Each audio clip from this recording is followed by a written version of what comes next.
Kami akan membahas tema tersebut bersama dengan analis kebijakan Al-Himadiyah, bidang karakter dan wawasan kebangsaan, Ditjen Politik dan PUM Kemendagri, Dr. Andes Bangun Sitohang MM. Pak Bangun Sitohang, selamat pagi. Selamat pagi Mas Rudi, selamat pagi juga pemirsa RRI dimanapun berada. Terima kasih. Iya, gimana kabar pagi hari ini Pak Bangun? Ya, alhamdulillah sehat kita. Penting happy ya. Baik, itu penting Pak. Yang penting happy. Ya. Dan sekaligus ini adalah momentum bulan Bung Karno. Kami ingin mendapatkan pemaparan, penjelasan mengenai pemikiran-pemikiran Bung Karno yang sangat luar biasa. Tetapi saat ini pun masih relevan, masih cukup kekinian dan perlu terus kita pegang, kita wujudkan, kita implementasikan, khususnya bagi generasi muda. Dan mungkin bisa dijelaskan ini Pak Bangun, apa saja ini Pak pemikiran Bung Karno yang cukup terkenal, relevan dengan kekinian saat ini, khususnya bagi generasi muda Pak.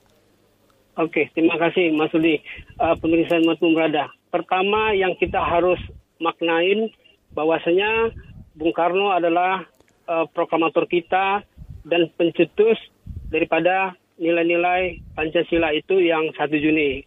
Ya, di 1 Juni itu di depan ini kita berdasarkan literasi yang kita pahami bersama, ya di depan BPU Badan Penyidik Usaha-Usaha Persidangan Kemerdekaan Indonesia tahun 1 Juni 1945, konsep gotong royong itu menjadi seperti konklusi karena di situ ada hal yang sangat konkret dalam perjuangan kebersamaan. Itu pembandingan istilah beliau, pembandingan tulang bersama, pemerasan keringat bersama, dan perjuangan bantu binantu. Nah, ini mungkin beliau ini kan selalu menggali nilai-nilai Pancasila itu dari nilai-nilai dasar yang ada menjadi jati diri dan karakter bangsa.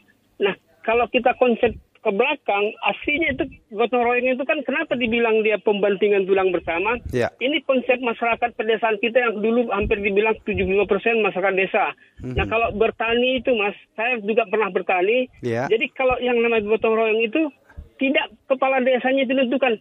Kita kerja di sawah saya ya, enggak. Dia musyawarah dulu. Diajak semuanya, mau suku agama, rasnya semua diajak diskusi. Ya. Kemana duluan kita panen ini? Seperti gitu. Jadi tidak mengatakan ayo kerja di tanah Syanu, enggak. Itu konsep dalam gotong royongnya, sehingga ada istilah pembandingan tulang bersama, pemerasan keringat. Jadi konsep dasarnya di situ. Nah. Mungkin masing-masing dari kita, dimanapun kita berada, di era-era 80, mungkin banyak hal yang dibaca dari Konconan Ringrat, Mulyarto, dan sampai kemari. Semua inti dari pembicaraan gotong royong itu adalah bagaimana sikap saling bahu-membahu tanpa memandang ras, suku dan agama. Ini ada di nilai Pancasila sila ketiga, Persatuan Indonesia. Konkretnya ke situ. Untuk apa? Untuk meringankan beban kita menghadapi apapun tantangan ke depan. Sehingga yang ditanamkan oleh Bung Karno, bagaimana kita membangun lingkungan yang harmonis dimanapun kita berada, sehingga kita bisa membantu tanpa melihat suku, agama, dan ras. Inilah yang perlu dikonkretkan sampai Indonesia di tahun 2045, khususnya kaum milenial sekarang. Nilai-nilai ini kalau dikonkretkan, memang dasarnya banyak dari daerah pedesaan, karena kita negara agraris gitu. Nah, ada orang kadang-kadang mau gotong royong, dia bayar gitu, di perkotaan seperti itu kan banyak gitu. Baik. Nah, nilai di desa itu enggak, dia enggak memandang suku agama, tapi dia rela ikhlas untuk bagaimana mencapai tujuan. Itu Mas, pertama. Pak Bangun, ini menarik, tapi kami izin break dulu sesaat Pak ya. Nanti kita lanjutkan kembali. Kami ingin mengetahui bagaimana konkret konsep gotong royong ini di tengah tantangan individualistik yang dikhawatirkan akan mendominasi saat ini. Sebentar ya Pak ya, kita break dulu ya Pak ya. Baik, pendengar tetaplah bersama kami. Perbincangan kami dengan analis kebijakan Al-Himadiyah, bidang karakter dan wawasan kebangsaan, Ditjen Politik dan PUM Kemendagri, Dr. Andes Bangun Sitohang MM akan kami lanjutkan sesaat lagi. Catatan peristiwa. Sebagai salah satu tenaga profesional di dunia kesehatan, Bidan mengemban tanggung jawab yang tidak mudah. Salah satunya Bidan berperan membantu wanita mulai dari sejak masa kehamilan hingga melahirkan, seperti melakukan pemeriksaan termasuk memantau kesehatan fisik dan psikis ibu hamil dan buah hati. Tujuan diperingatinya Hari Bidan Nasional setiap tanggal 24 Juni adalah untuk meningkatkan kesadaran masyarakat dan turut memberikan penghargaan juga apresiasi terhadap peran penting bidan di Indonesia. Hari ini sekaligus menandai menandai hari berdirinya Ikatan Bidan Indonesia atau IBI pada tanggal 24 Juni 1951. Itulah mengapa disebut pula sebagai HUT IBI atau Hari Ikatan Bidan Indonesia. Fenomena planet sejajar adalah salah satu kejadian langka. Momentum tersebut terjadi pada 24 Juni 2022 lalu. Melansir dari situs Space, fenomena planet sejajar terakhir terjadi pada 5 Maret 1864. Pada saat peristiwa ini terjadi, kelima planet akan muncul dalam urutan yang sama di langit seperti pada orbitnya masing-masing mengelilingi matahari.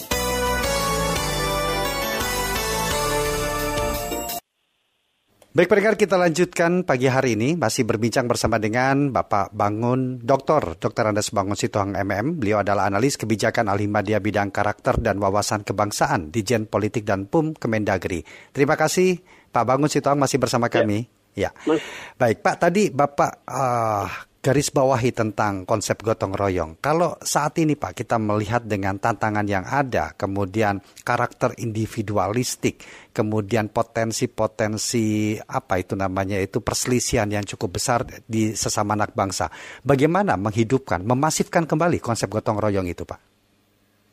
Jadi gini Mas Lee, kita kalau berbicara bangsa negara, saya selalu berkali-kali mengatakan cara berpikir kita itu pijakannya kepada nilai Pancasila dan norma Undang-Undang 45. Kita kembali ke nilai dasar saja, nilai Pancasila. Ada di sila keempat, rakyatan yang dipimpin oleh hikmat kebijaksanaan dalam permusyawaratan. Itu dalam gotong royong musyawarah dulu kan kepala desa itu. Di mana kita mau berpanen, cocok tanamnya, di mana kita mau panen. Nggak ada dibilang ke sawah sana satu enggak. Nah itu salah satu bentuk ciri khas musyawarah mupakatnya. Jadi dalam gotong royong itu ada musyawarah mupakat yang tanpa orang maknain. Sebenarnya konkretnya gotong royong itu ya tadi ya Bung Karno nawarkan, ya sudah kan maunya mana, pokoknya saya gotong royong dah. Karena di situ ada semua gitu. Orang yang berketuhanan pasti punya moral untuk menjaga keadilan. Orang punya keadilan, pasti dia terhadap sesamanya membentuk satu persatuan. Ketika dia bersatu, untuk menjadi pemimpin, dia pasti melakukan musyawarah dari nikmat dan hikmat kebijaksanaannya. Kemudian semua ini, tujuan kita adalah untuk mencapai yang keadilan sosial. Itulah dalam ekonominya, Bung Karno bikin bagaimana pemerataan pembangunan itu dirasakan setiap masyarakat. Tapi kan ini kan proses. Dalam proses jangan menyimpulkan, Bung Rodi, gitu. Artinya di situ butuh jiwa nasionalisme, Pak ya, untuk bisa melihat seperti itu. Nilai-nilai dasar tadi yang Bapak katakan tadi. Nah, bagaimana Bung Karno ketika itu mencetuskan pemikiran melihat nasionalisme bisa dikatakan sebagai aset atau sumber daya alam. Dan bagaimana hal ini bisa terimplementasi di sekarang ini, Pak? Nah, hebatnya Bung Karno, yang saya juga sebagai generasi salut dia. Dia ketika bagaimana dia didikte oleh dunia luar ketika PBB pun sedang kita keluar. Bahkan dia kalau ada orang bantu dengan yang istilahnya tidak memperhatikan kepentingan kita lebih banyak di negara kita, dia langsung go to hell with you, kata gitu kan. Itu tegas dan nyata gitu. Karena tantangan ketika itu kan banyak tantangan jajahan.